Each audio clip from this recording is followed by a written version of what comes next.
Dear Class 3, how are you? Ain't life grand? Last week we played New Orleans. More cockroaches out back than faces out front, but folks seemed to like us. Leastways, they did not throw things like in Tucson. Dearest Everett says not to worry when they throw things, 'cause sometimes they throw the most useful objects, suspenders and fruit and real money even. Says one time a lady throwed a cat at him and it was in kitten and the company kept it and sold the kittens and raised a good price. Talking of which, someone of your acquaintance is also in a interesting condition. What do you know? Little Annie Mae, she plays the pretty heroines if you recall, is leaving us to marry a bank teller next month. We wish her well, naturally. Still, it leaves a hole in the company. A pretty ingenue is hard to find. Dearest Everett says worse things happen at sea. Oh, Lord, if you could just see him playing Cyrano right now. He is sublime. Sorry to hear how Sarah Waters is sick. Give her a kiss from me and say honey and whiskey is best for a bad throat.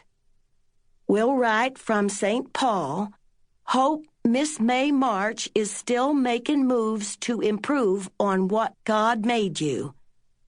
Your ever-loving Loucien Shades Crew. Cissy folded the letter and gave it back to Miss May March, whose thin white face, like a dish towel resting on a puddle of wine, had grown pink around the edges.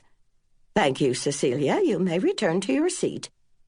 Miss May March did not approve of the letters Class 3 received from their previous teacher.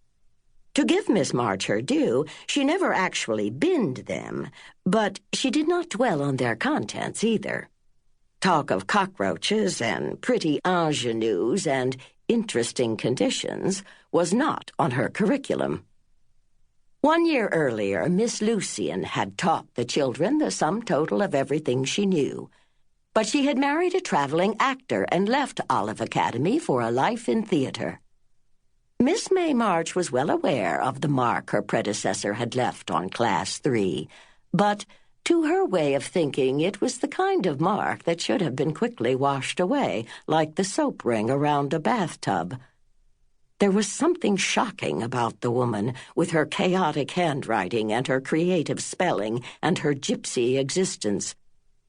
Her misspelled letters always put the children into a restless, contrary mood. This very minute, Miss March knew perfectly well they were comparing her with Miss Loucien, and marking her a very poor second. Knowing this sometimes made her spiteful. Take out your slates and write the following proper nouns: New Orleans, Tucson, St. Paul. Fuller Monterey, pray tell me, what does a proper noun have? She knew he would not know. The Monterey boys had less than one brain between the two of them. Miss Loucien would not have known either. Perhaps this was a chance to impress on Class 3 that Miss March alone had the power to make of them literate, civilized citizens. Fuller Monterey drew in his tortoise-shaped head and refused to answer. He looked even more sullen than usual. Habakkuk Warboys, then. What does a proper noun have? Kookie, however, was quite equal to the challenge. Panache, he said. Exclamation marks, said Tibby Bowden, sticking up her hand. Clean linen, said Barney McKinley. First use of the washroom, said Fred Stamp. Cissy Sisney took no part in this. Her soul was still held between the folds of Miss Lucien's letter. She was imagining the footlights, the gilt moldings of the opera boxes, suspenders and kittens flying through the air, the noise of applause. Cissy lived for the days when a letter arrived from her old schoolteacher. Miss Loucien's letters were an event, an occasion almost.